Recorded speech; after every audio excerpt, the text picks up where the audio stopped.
Let's take a look at the My Story, My Lens concept. You are each going to make a 2 to 3 minute film based on the concept My Story, My Lens. This presentation is meant to be a brainstorm aid, offering many different perspectives on the concept. As we go through it, I want you to think of how you personally respond to and resonate with the ideas being offered, and how you might film them. Allow yourself to quickly visualize the experience. What would you point your camera at to film? Are there camera angles or specific shots that come to mind? Are there specific sounds that pop into your head? What about a person that you want to film, even if you don't have access to them? I'm asking you to make an autobiographical piece that includes at least one clip of yourself. When I say autobiographical and yourself, what do you think of? You think of your limbs, flesh and bone, digestive tract, nervous system? Do you think of your body? What about your body through time? Do you think of your time as a child? Or, as you'll be in 5 years after you graduate, 30 years, 200 years. Do you think of somebody else's body? Where did you see this body? How did you see this body? In person, Instagram, on the news? Do you think of your partner's body? If you don't have a partner, did you just think of a body-shaped void? How do you contextualize yourself through your partner or not having a partner? Do images and video of your physical form describe you accurately? Make you uncomfortable? Have you ever filmed yourself? Is your Facebook feed more accurately your body than the physical form you occupy? How about your Instagram feed? Or your TikTok feed? Let's think about words for a little bit. Me, we, you, your, me, mine, they, their.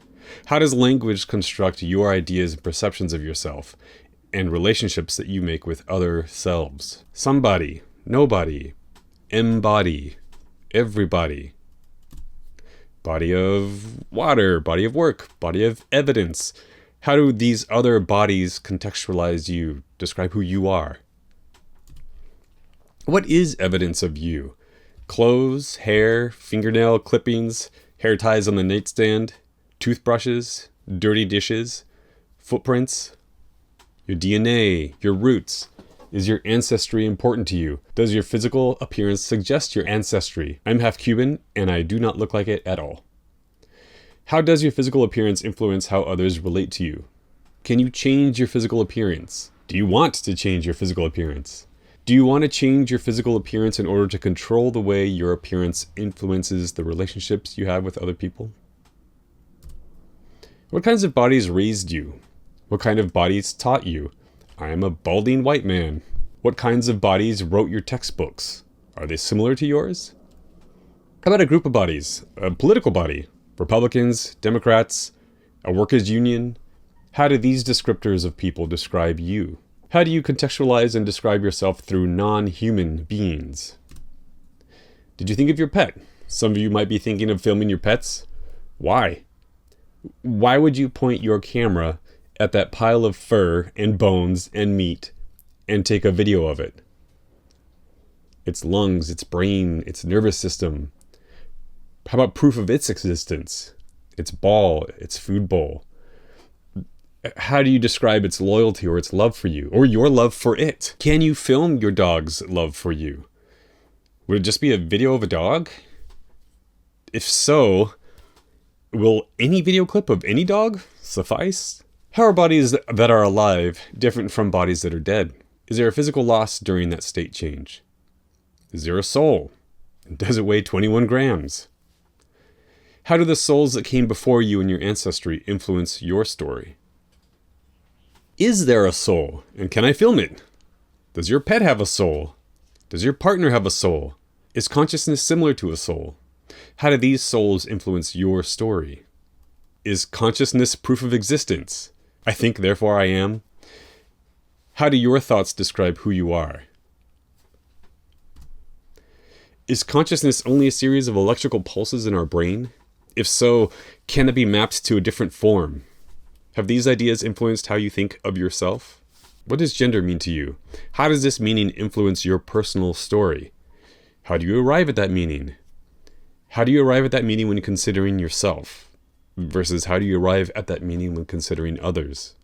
How many flights of stairs can you climb before you run out of breath? Have you ever been uncomfortable in a certain neighborhood or at a certain time of day? Do you conform your physical actions based on the example of others when you cross the street, or when you drive your car, when you kiss your mom, when you kiss your partner? Are you the sum of your personal history, your experiences? Are you a source, a point of origin? Are you a center of a structure? Can you describe yourself with richness and fullness?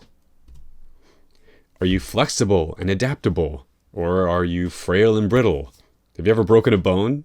Have you ever spent time in a hospital? Do you have limits? How can you move beyond or break those limits? Our five senses are the only way to interact with the world. Can we go beyond these senses? How are you a conduit through which to learn things? How are you a source of information?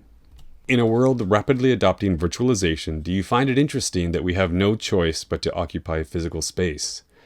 We can't not have mass and volume.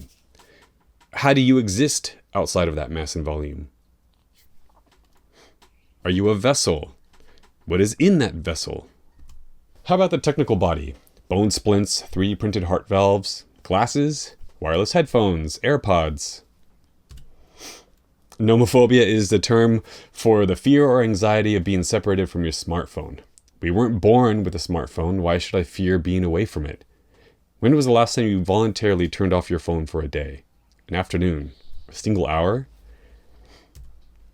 How involved are your parents in your life? How involved are your children in your life? How should parents raise their children? How is morality passed from generation to generation? Is it the government's job to pass on morality? What laws affect you? Especially now in the post-coronavirus era, let's think about interpersonal physical interaction. Think about the last time you were physically very close to another human. Who was that human? What were you doing? How close were you to them? Did you ever get so close that you were uncomfortable? Were you on the bus, in line at the grocery store, in bed? How does interpersonal interaction influence your personal story? When was the last time you hugged or embraced somebody? When was the last time you hugged your parent or a friend? Have you ever hugged someone because you're a hugger? Have you ever touched someone and said out loud, "I'm a hugger"? Has anyone ever hugged you and instead of asking for permission, just given the disclaimer, "I'm a hugger"? Has anyone ever asked you to not hug them? It's interesting that while both people are embracing, it's called a hug, but as soon as one of the two people is done, the other person is forcibly holding them. Have you been hurt by physical intimacy before? Have you hurt someone during or through physical intimacy before? How does physical intimacy influence your personal story? How about mental space? Do you need mental space in the same way that you need physical space? Are you vegetarian? Do you eat other bodies? Do we eat other people's bodies? Why do some people think it's okay to eat a cow's body, but generally look down on to eat a dolphin's body or a human's body? How does what you consume influence your personal identity? Does you have an aura? Do you have an aura? Have you seen other people's auras? Or have you ever had an out-of-body experience or sleep paralysis? How about your spirit? Can you define yourself supernaturally? Do you believe in ghosts? Have you seen or felt a ghost? What do ghosts look like when being filmed? How does the spiritual and supernatural contextualize and influence your personal identity? Do you believe in a God? How do you define yourself in the context of your beliefs? My Story, My Lens is about using the lens to define, author, and claim ownership of our story, our identity, to construct our identities both for those around us and also for ourselves. How would you film your autobiographical piece? How would you use yourself as a subject? How would you show yourself? How would you show your parents, your job, your hobbies, your things? Would you use someone else as the subject? Someone else's things, someone else's hobbies, someone else's parents? What if you don't have access to what you want to film? Can you film something similar as a stand-in? Or you can ask someone else to film it and then email you the clip? What effect or meaning would it have if you film something completely different and then reference the inaccessible thing through audio? For your film, remember to ask yourself how you define yourself. How to photographically and cinematically describe those elements. Remember that taking video of your actual body is not the only way to make this work. Sometimes the best way to describe a thing is to film the context of that thing, or that thing in relation to other things. Please don't hesitate to run any ideas by me or ask me any questions.